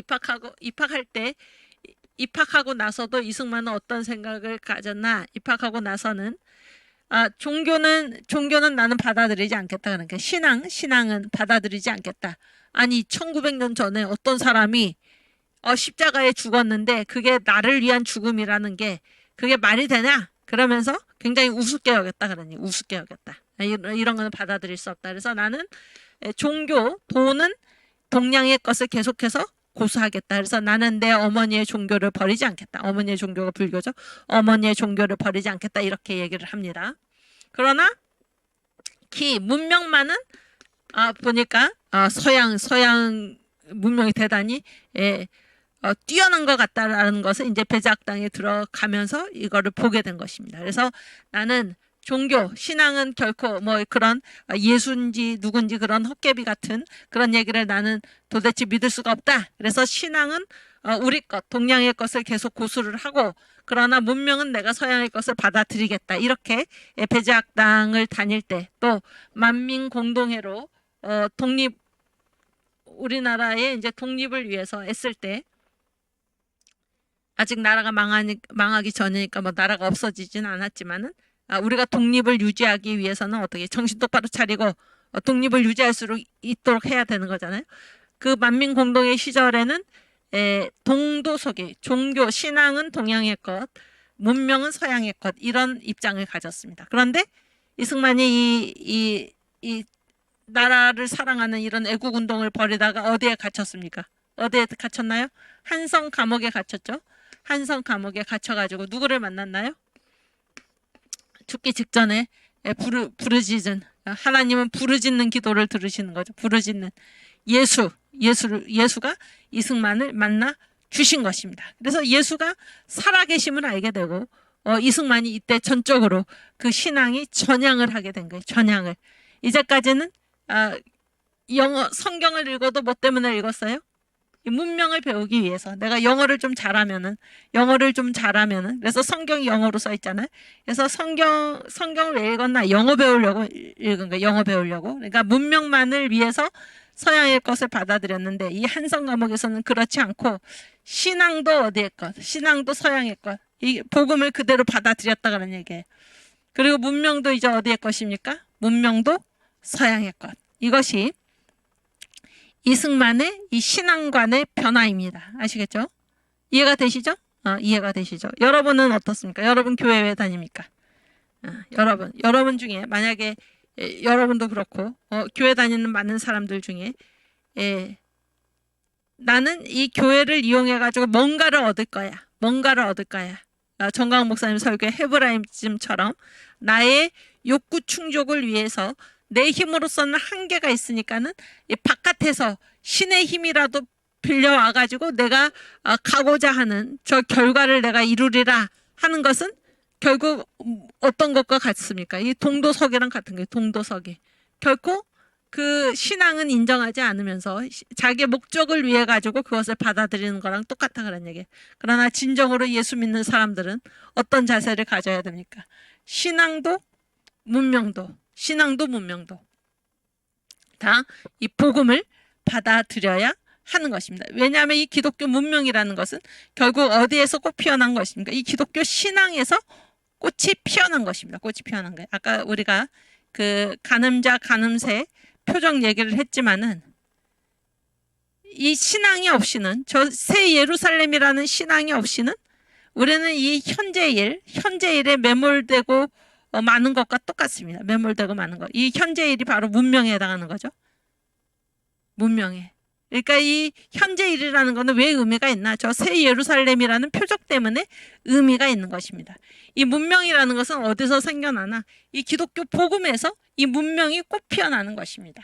그래서 헤브라이즘 같은 경우는 뭐예요? 돈은 인정하지 않고 나의 무엇을 위해서 그 문명만을 이용하려는 이러한 태도를 가지고 있는 것이죠. 훌륭한 자세는 무엇인가? 신앙도 복음, 오케이? 문명도 복음. 이것이 훌륭한 자세입니다. 네, 김은하님, 유인전님, 네. 또 여기 다시 한번 읽어보면 배제학당 입학 전에는 동도동계, 나는 동양계 최고야. 신앙도 문명도. 이런 비슷한 입장이 위정척사파였고, 배제학당 만민공동의 시절에는 신앙은 우리 거야. 그러나 문명만은 이용하겠어. 이런 비슷한 입장이 개합하고, 한성 감옥 이후에는 신앙도 복음, 문명도 복음. 그래서 나는 예수를 온전히 받아들이겠다. 이 비슷한 입장이 바로 기독교 세력입니다. 오케이, 이게 이승만의 신앙관의 변화 과정이에요. 그다음. 그래서 이제 영은 체제의 문제이다 이런 말을 제가 써놨는데, 이승만이 우리가 이승만의 분노, 대한민국 국부 이승만의 신앙을 공부해 오면서 우리가 안 것이 무엇입니까? 무엇이 이승만을 세계의 다른 전체의 지도자들과 차별성 있게 만들었습니까? 네. 무엇이 이승만을 왜 하필 이승만이 대한민국 국부가 되었을까요? 이 대한민국의 설계도, 건국의 4대 기둥, 건국의 5대 기둥, 무엇이 이승만을 그렇게 만들 수 있었을까요? 바로 그가 받아들인 예수입니다. 예수, 복음. 그래서 이 복음, 예수가 그의 안에 들어가자 그의 모든 것이 바뀌는 것입니다. 그 힘으로, 그 신앙의 힘으로, 그 복음의 힘으로 그는 이 대한민국을 건국할 수 있었던 것입니다. 그래서 어떠한 상황에도 흔들리지 않고 끝까지 주님의 기뻐하시는 일, 주님이 싫어하시는 일에 대한 분노를 가지고 주님이 기뻐하시는 일에서 벗어나지 않고 이 대한민국을 이끌고 갈 수 있었다 그런 얘기예요. 그래서 우리가 대한민국 국부 이승만의 신앙을 통해서 깨닫는 것은 무엇인가? 영이 바로 체제의 문제다 그런 얘기예요. 왜 그런가? 영이 뭐를 밀어냅니까? 영이 뭘 밀어내나요? 생각을 밀어내고. 그 예가 있죠? 가룟 유다에게 예수 팔려는 생각을 누가 집어넣었습니까? 누가 집어넣었다고 성경이 얘기하나요? 마귀가 사탄이. 그래서 가룟 유다가 내가 예수를 팔아야겠다라는 것은 자기의 생각이 아니에요. 자기의 생각이 아니고 누가 집어넣은 생각이에요? 사탄이 집어넣은 생각입니다. 사탄. 그래서 그 생각을 일으키는 제일의 원인이 바로 영이다 그런 얘기예요. 그래서 여러분, 우리 안에 이번에 그 전 목사님 그 설교학교 그 시험 범위에 보면은 내 안에 그리스도가 살게 하라 그런 게 있잖아요. 내 안에 그리스도가 살게 하라. 그래서 우리 안에 살 수 있는 게 세 가지입니다. 성경에 보면은 누가 살 수 있나? 갈라디아서 2장 20절에 보면은 그런즉 이제 내가 사는 것이 아니요 오직 내 안에 계신 그리스도께서 사시는 것이라 그랬죠. 그러면은 내 안에 살고 있는 게 우선 무엇입니까? 내가 살 수도 있고 또 누가 살 수도 있어요. 내가 사는 것이 아니요 그리스도가 사시는 것이다 이렇게 나와 있죠. 그리고 또 하나는 무엇입니까? 로마서 7장에 보면 바울이 뭐라고 그랬어요? 내가 행하고자 하는 것은 하지 않고 나는 선을 행하고자 하는데 도리어 뭐를 행한다? 악을 행한다. 그랬을 때 이 악을 행하는 것이 내가 아니라 내 안에 살고 있는 뭐라고 그랬습니까? 죄. 내 안에 죄가 살고 있음을 내가 깨달았다. 그래서 성경에 의하면 우리의 마음 안에 살고 있는 게 세 가지가 있어요. 세 가지. 내가 살 수도 있고 그리스도가 살 수도 있고 죄가 살 수도 있는 것입니다. 죄. 그래서 여러분, 우리가 영은 체제의 문제이다. 영이 생각을 밀어낸다라고 했을 때 우리 안에 누가 살면 가장 좋겠습니까? 누가 살면 가장 좋겠나요? 예수님이죠. 예수님이 계시면은 예수님이 우리의 생각을 밀어내시는 것입니다. 이거 다시 보여주세요. 그래서 영이 생각을 밀어내고, 생각은 뭘로 나타나나요? 행동으로 나타나고, 우리가 어떤 행동을 하면 그것이 뭐를 이룹니까? 우리의 환경을 이루고, 환경이 뭐를 이룹니까? 습관을 이루고, 습관이 뭐를 이루나요? 문화를 이루는 거예요. 그래서 우리에게 문화가 많죠. 세상 문화, 교회 문화가 많죠. 그 안에 그 안에 궁극적으로 계속해서 깊이 들어가면 결국 뭐가 있다는 것입니까? 영이 있다 그런 거예요. 영이. 여러분, 이 문화는 뭐의 문제입니까? 문화가 체제잖아요. 체제. 그런데 이 체제를 형성하는 것이 무엇일까? 결국 영이다 그런 거예요. 영이 문화를 형성한다는 거예요. 문화까지 이렇게 단계적으로 나가는 것입니다.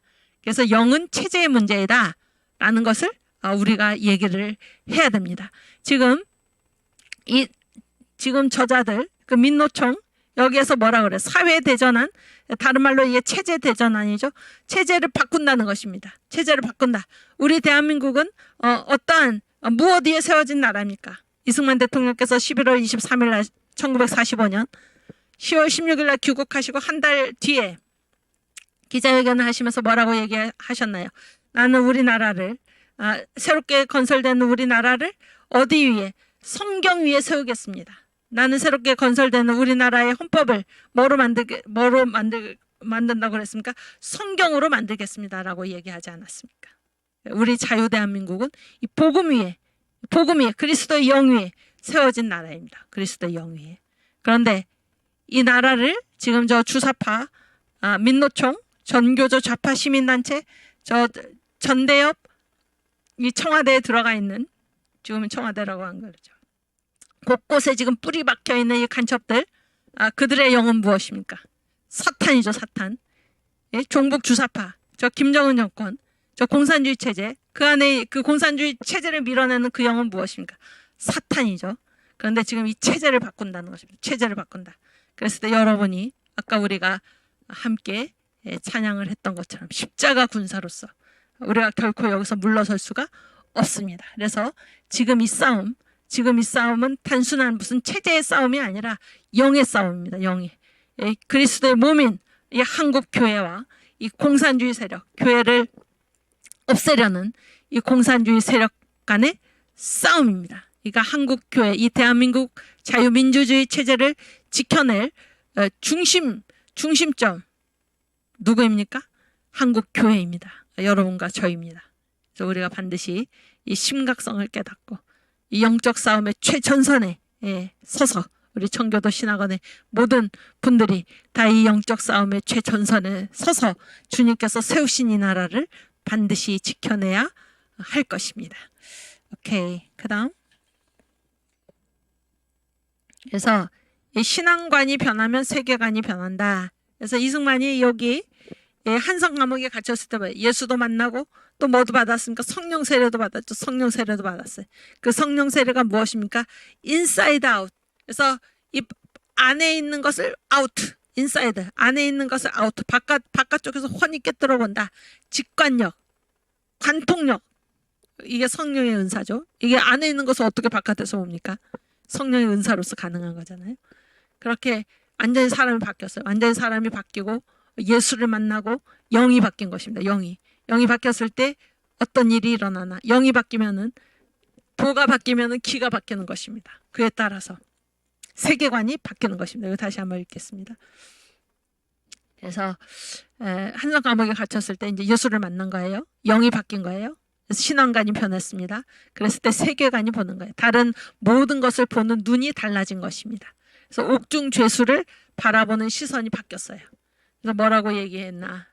건강한 자에게는 의원이 쓸데없고 병든 자에게 의원이 필요하다는 이 하나님의 말씀이 그렇게 사무치게 다가왔다, 그런 얘기예요. 그러니까 옥중에 갇힌 죄수들은 다 무엇입니까? 병든 자죠, 병든 자. 그래서 옛날에는 자기 자신까지도 옥중 죄수는 아주 무시해도 좋은 그러한 사람으로서 간주해 버렸는데, 이 사람들에게 하나님이 이 사람들에게 오히려 더 필요하다 그런 거예요. 병든 자에게는 의원이 필요하다. 이 말씀에 깊은 감동을 받았다, 이렇게 얘기를 하는 것입니다. 선교사를 바라보는 시선도 변화됐어요. 그래서 옛날에는 무슨 우리나라를 무슨 침략하는 사람들 이런 식으로 생각을 했다가 선교사들이 왜 왔을까 우리나라에 가장 좋은 것 자기들이 알고 있는 이 복음이 너무나 좋기 때문에 이것을 혼자 알 수가 없어가지고 그 가장 좋은 이 복음을 알려주러 온 사람들 이렇게 시선이 바뀌었다는 것입니다. 또 나라를 바라보는 시선도 변화가 됐는데 나라 같이 살고 있는 같은 동포들을 어떻게 바라보게 됐나. 전 인류를 구속하시기 위해서 생명을 던지신 예수를 본받아서 나도 내 나라와 내 동포를 위해 내 한 목숨을 던지리라. 이렇게 세계관이 완전히 달라진 거죠. 옥중 죄수를 바라보는 시선도 바뀌고 선교사를 바라보는 시선도 바뀌고 나라와 동포를 바라보는 시선도 바뀐 것입니다. 이렇게 해서 우리의 영이 바뀌면 신앙이 바뀌면은 우리가 사물을 이 세상을 바라보는 이 눈 세계관도 바뀐다 하는 것을 알 수가 있습니다. 오케이, 그다음. 그래서 이제 이승만의 영적 주소, 이거는 이 바울의 영적 주소라는 정광 목사님의 설교가 있잖아요. 거기에서 이제 따온 것인데, 그래서 바울은 이제 그 영적 주소가 다섯 군데로 옮겨갔다 그런 얘기예요. 그래서 다소에 있을 때 바울은 뭐예요? 아직 예수 믿기 전에 세상에 속한 바울이죠. 그 다음에 다메섹에서 누구를 만났습니까? 예수를 만났죠. 예수를 햇빛보다 더 강한 빛이 그를 강타해가지고 눈이 멀어가지고 예수를 만났죠. 주여 니시오니까 그랬더니 네가 핍박하는 예수다 이렇게 말씀하셨잖아요. 구원을 받은 것입니다. 그리고 어디로 가서 직가 며칠 후에 직가로 가서 아나니아한테 안수를 받으면서 성령 세례를 받았고 그렇죠? 그로부터 3년 동안 어디로 가서 아라비아 광야로 가가지고 로마서를 비롯한 하나님의 말씀이 그에게 임했고 그리고 안디옥에서 바나바와 바울이 바나바와 함께 이방인의 사도로서 파송이 되는 이 안디옥에서 선교사로. 그러니까 다메섹에서 예수님이 바울을 불렀을 때는 개인적이잖아요. 개인적. 그러나 여기 안디옥에서는 공증을 받은 거예요. 공증. 그래서 이방인의 사도로서 공적으로 파송이 되는 그것이 바로 선교죠. 선교. 그것이 바로 이 바울이 거쳐간 영적 주소입니다. 근데 이 동일한 영적 주소로서 우리가 이승만을 볼 수가 있는데 이승만이 배제학당에서 공부할 때 또 만민공동회 일을 할 때 운동을 할 때 이승만은 예수는 믿지는 않았어요. 예수는 믿지 않았어요. 서양 문명이 좋아가지고 이 서양 문명처럼 우리나라도 변화됐으면 좋겠다 이런 소망으로 운동을 하고 있었지만은 예수를 구주로 받아들이지 않았습니다. 그러니까 바울로 치면 다소에 해당하는 거죠. 아직 세상에 있을 때 예수 믿기 전이다 그런 얘기예요. 그러나 한성 감옥에 갇혔을 때 이승만에게는 구원과 동시에 예수를 만남과 동시에 뭐도 임했습니까? 성령의 은사도 임했어요. 성령 세례가 임한 것입니다. 이 두 가지가 다 일어난 곳이 어딘가? 한성 감옥이에요. 그래서 이승만이 받은 성령 세례, 성령의 은사가 무엇입니까? 그게 바로 인사이드 아웃입니다. 인사이드 아웃. 우리가 공부하면서 인사이드 아웃을 두 가지를 얘기를 했는데 우선 이승만이 쓴 재팬 인사이드 아웃, 일본의 내막을 꿰뚫어 본다. 이 책과 더불어 공산주의의 실체도 이승만이 어떻게 했습니까? 꿰뚫어 봤죠. 공산주의의 실체도 꿰뚫어 봤어요. 그래서 100년 안에 망한다. 이승만의 예언대로 공산주의가 나타난 지 1917년에 나타났는데 1989년 베를린 장벽이 무너지고 90년에 소련이 붕괴가 되지 않았습니까? 중국을 가리켜서 뭐라고 했습니까? 중공을 가리켜서 저거는 붉은 용이다. 이승만이 그렇게 얘기했는데 지금 이 중공이 무슨 이름을 중국으로 바꿨다 그래서 그 공산주의가 지금 없어진 게 아닙니다. 얼마나 지금 못되게 굴고 있습니까? 누가 그랬죠? 네, 누가 그랬는데 미국에 누가 그랬는데 이 세계의 3대 독재자가 누굽니까 지금? 푸틴, 시진핑, 김정은 이렇게 얘기를 하고 있죠. 오케이. 그 다음에 성령 세례. 아니 그렇게 다시. 그래서 이승만은 한성 감옥에서 예수를 만남과 동시에 성령 세례를 받았고 인사이드 아웃, 그러니까 재팬 인사이드 아웃, 커뮤니즘 인사이드 아웃 뿐만 아니라 이승만은 어떠한 사물을 보든지 그 본질을 꿰뚫어 보는 그 능력이 이때 임한 것입니다. 인사이드 아웃의 은사가 이때 임한 것이고 그 다음에 바울이 아라비아에서 말씀이 임했다고 한다면은 이승만은 한성 감옥에 있을 때 미국 유학 시절에 이 말씀이 임했습니다. 그 대표적인 게 뭔가 하면 바로 기독교 입국론인데 한성 감옥에 있을 때도 이미 그는 기독교 입국론의 말씀이 임한 것입니다. 그거를 어디서 보면 알 수 있냐면은 한성 감옥에서 집필한 책이 무엇인가 하면 독립정신이죠. 독립정신. 독립정신에 보면 또 이승만이 한성 감옥에서 여러 차례 글을 써냅니다. 논문을 써내요. 논설을 써내는데 거기서 보면은 기독교 입국론이 또렷한 것입니다. 또렷해요. 그래서 이승만의 대표적인 이 건국 설계도, 대한민국 설계도가 뭐예요? 자유민주주의, 자유시장경제, 한미동맹, 기독교 입국론인데 이 모든 것의 근간이 무엇입니까? 기독교 입국론이죠. 이 기독교 입국론이 언제 임했느냐? 이 한성 감옥에 이미 임했습니다. 한성 감옥에 있을 때. 또 이 미국 유학 시절에 그 모든 것이 구체화된 것입니다. 그래서 거기 한성 감옥과 미국 유학이 바울의 아라비아에 해당하는 말씀이 임한 그러한 장소이고 그러한 시기이고 그래서 이제 이 미국에 가서 조지 워싱턴, 하버드, 프린스턴 학사, 석사, 박사를 거쳐서 이제 박사학위, 우리나라 최초의 박사가 이승만 박사잖아요. 박사학위를 받았는데 나라가 망이 없어졌어요.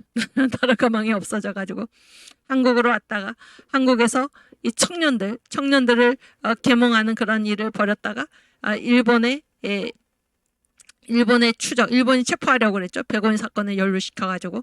그래서 선교사들의 도움으로 이제 이 해외로 가가지고 독립운동을 할 수밖에 없었습니다. 그래서 이 외교 독립운동이라는 건 뭐예요? 외교를 통한 독립운동이죠. 그리고 마침내 해방이 되고 미국 때문에 우리가 해방이 되고 미국이 이제 우리나라를 점령하고 있던 일본을 완전히 원자폭탄 히로시마와 나가사키에 원자폭탄을 투하해가지고 일본이 패망을 하고 우리가 미국 덕분에 어떻게 됐어요? 자동적으로 해방이 됐죠. 해방이 됐고 그래서 이 대한민국을 건국하는 이 모든 일이 바로 바울의 영적 주소에서는 안디옥에 해당하는 선교에 해당하는 그러한 일이다 그런 얘기를 해서 이것이 바로 이승만의 영적 주소이다 라고 우리가 얘기할 수가 있습니다. 오케이, 그다음. 그래서 이 영적 주소는 세상은 뭐예요? 세상은 예수가 없는 삶이죠. 구원은 뭐 예수를 만난 거예요. 성령 세례는 예수를 확대하는 능력을 받은 거예요. 그러니까 이 성령 세례를 보면은 사도행전 1장 8절이 예수님의 마지막 말씀이죠. 승천하시기 전에 마지막 말씀. 이게 지상명령 중에 지상명령이죠. 오히려 가장 마지막에 하신 말씀입니까? 그 말씀이 무엇입니까? 오직 성령이 너희에게 임하시면 너희가 권능을 받고 예루살렘과 온 유대와 사마리아와 땅끝까지 이르러 내 증인이 되리라. 그래서 우리가 그냥 전도하러 나가면 안 돼. 성령 세례를 받고 권능을 받아야 돼. 성령의 권능을 받아야 돼. 그래서 성령 세례라는 것을 왜 임하나? 예수를 확대시키기 위해서. 나 혼자 예수 믿는 것이 아니라 나의 증인이 되라. 땅끝까지 이르러 내 증인이 되라. 내가 믿는 예수를 확대하기 위해서 우리가 성령 세례를 받는 것입니다. 그런 자에게 하나님께서 성령 세례를 부어주시죠. 오케이. 그 다음에 말씀이 임함. 내가 전하는 예수가 누구신지를 아는 거죠. 선교는 뭐 예수를 증거하는 거죠. 이것이 이제 영적 주소의 5단계인데 바울이 이 5단계 영적 주소를 거쳐갔듯이 이승만도 이 5단계 영적 주소를 거쳐갔다 그런 얘기예요. 그런 얘기를 한 것입니다. 오케이, 그다음에 이제 이승만의 분노. 정광 목사님이 쓰신 이 책의 제목이 이승만의 분노잖아요. 근데 이 분노는 무슨 분노인가? 혈기가 아니고 거룩한 분노예요. 거룩한 분노. 거룩한 분노는 언제 일어나나? 하나님이 기뻐하시지 않는 일을 보면은 하나님의 자녀인 우리도 마땅히 분노가 일어나는 것입니다. 그래서 거룩이라는 말은 뭐예요? 구분됐다라는 거죠. 구분됐다. 그래서 우리는 하나님의 자녀로서 구분되어서 살아가는 것이기 때문에 하나님이 분노하시는 일에 우리가 분노하지 않는다면 그거는 하나님의 자녀가 아니죠. 구별된 의식, 우리는 하나님의 자녀이다. 이런 구분된 의식, 이러한 의식 때문에 우리 안에서 거룩한 분노가 일어나는데 이승만의 분노도 마찬가지. 이승만의 분노도 거룩한 분노였다 그런 얘기입니다.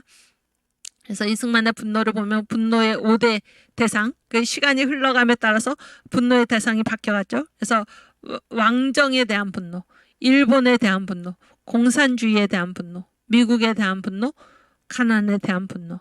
그래서 대상이 바뀌어 간 이유는 이승만이 그 시대를 읽었다 그런 거예요. 시대를 읽고 좌표를 정확하게 찍고. 우리 정강 목사님도 어떻습니까? 응? 문제명 일단 우리가 그 정권을 바꾼 이후에 당장 좌표를 어디에 찍었습니까? 자유통일이죠. 자유통일. 이런 식으로 각 시대마다 주님께서 주시는 사명이 있다라는 거예요. 그러니까 한 가지 사명을 가지고 계속 끝까지 그거를 붙들고 가라라고 하지 않고 각 시대마다 찍어야 할 좌표가 있다라는 것입니다. 이승만은 그거를 분명히 보았다 그런 얘기예요. 그리고 이 분노의 대상 5가지 대상인데 이 분노의 대상의 공통점이 무엇일까? 왜 이승만이 이 5가지 분노의 대상에 분노를 했는가? 그거는 예수께서 선포하신 자유의 대치, 자유의 대립이 되기 때문에 이승만이 분노하지 않을 수 없었다. 그런 얘기예요. 그래서 이승만의 핵심 키워드가 무엇입니까? 자유입니다. 자유. 이거는 성경이 말하는 자유입니다. 갈라디아서 5장 1절, 누가복음 4장 18절. 네, 그다음. 그래서 이제 이승만의 분노와 이승만의 공로, 왕정에 대한 분노를, 그러니까 여러분 보세요. 이 분노하잖아요. 분노하면 뭐 결과가 있다는 게 결과가. 분노하고 그걸로 끝나는 게 아니에요. 화내고 끝나는 게 아니라 우리가 어떤 대상에 대해서 분노를 하면 그 결과가 있다 그런 얘기예요. 분노를 하면 결과가 있다. 왕정에 대한 분노에서 이승만은 어떤 일을 했습니까? 이 독립정신을 써가지고 기독교 입국론으로 국민을 교육을 한 것입니다. 백성들을 계몽시키기 시작한 것입니다. 이해가 되시죠?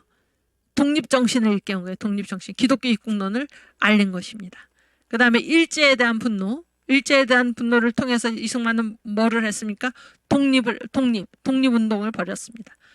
공산주의에 대한 분노로서 이승만은 무엇을 해서 어떤 결과를 낳았습니까? 대한민국을 건국을 했습니다. 미국에 대한 분노, 6.25 전쟁 중에 미국에 대한 분노로서 이승만은 어떤 공로를 했습니까? 호국, 나라를 지켜냈습니다. 가난에 대한 분노로서 이승만은 어떤 일을 했습니까? 나라를 부강하게 만들었습니다. 그래서 이승만의 분노, 이승만이 분노했을 때 거기서 어떤 결과가 나왔다 그런 얘기예요. 이승만의 분노와 이승만의 공로입니다. 오케이. 이거는 여러분 이제 천천히 읽어보시고 그다음. 네, 그래서 이제 한기총 대표 회장 정광훈 목사님의 시국 선언. 문정권이 하야할 7가지 이유가 이렇게 쭉 써있고 이것이 이승만의 4대 건국 정신과 다 통한다 그런 얘기.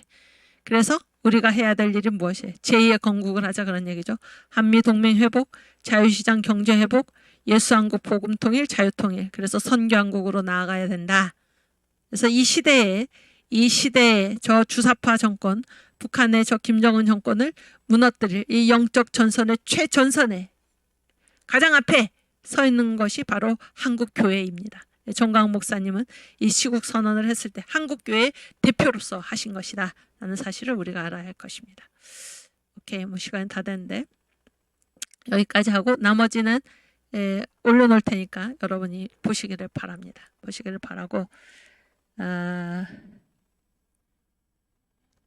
우리 그 새 예루살렘 찬송 부르고 제가 기도하고 주기도문으로 마치겠습니다. 우리가 갈 곳은 새 예루살렘이다. 여러분 이 비전을 가지시고 사시길 바랍니다.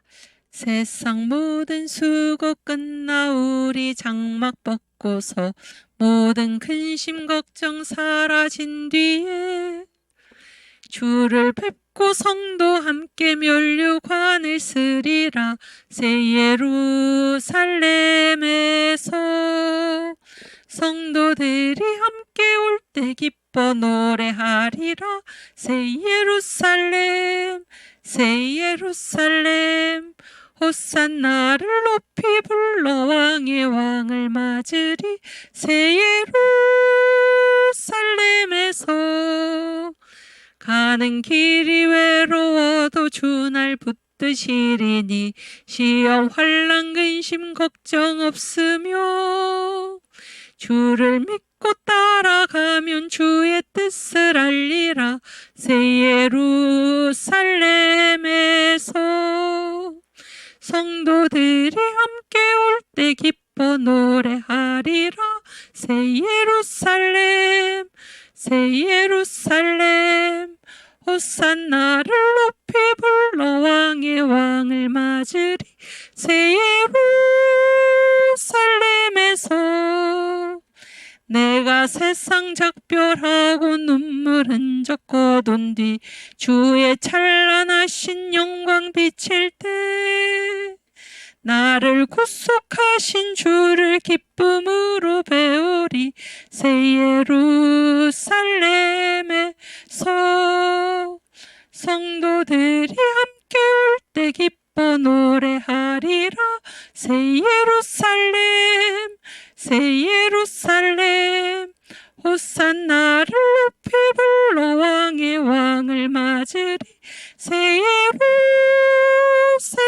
예루살렘에서 아름다운 그곳에서 구속받은 성도와 사랑하는 주를 만나 배울 때 주의 영광 노래하며 영원토록 살리라.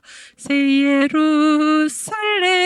예루살렘에서 성도들이 함께 올 때 기뻐 노래하리라. 새 예루살렘, 새 예루살렘, 호산나를 높이 불러 왕의 왕을 맞으리. 새 예루살렘에서. 아멘. 기도하겠습니다. 주님 감사합니다. 우리 청교도 신학원 제3계 모든 수강생들 주께서 붙들어 주셔서 주님의 종으로 굳게 세워주시고 예수한국 복음통일 선교한국의 그 역사의 장에 함께 나란히 설 수 있도록 주님 은혜 베풀어 주시옵소서. 우리가 살아도 주를 위해 살고 죽어도 주를 위해 죽는 귀하고 복된, 주를 위해 사는 그런 귀하고 복된 우리 주의 성도들이 다 될 수 있도록 주님 큰 은혜 베풀어 주시옵소서. 이제까지 저희를 지켜주신 우리 주님께 감사와 찬송과 영광을 돌리오며 이 모든 말씀 우리 구주 예수 그리스도의 이름으로 기도하옵나이다. 아멘. 네, 우리 주기도문 하고 마치겠습니다.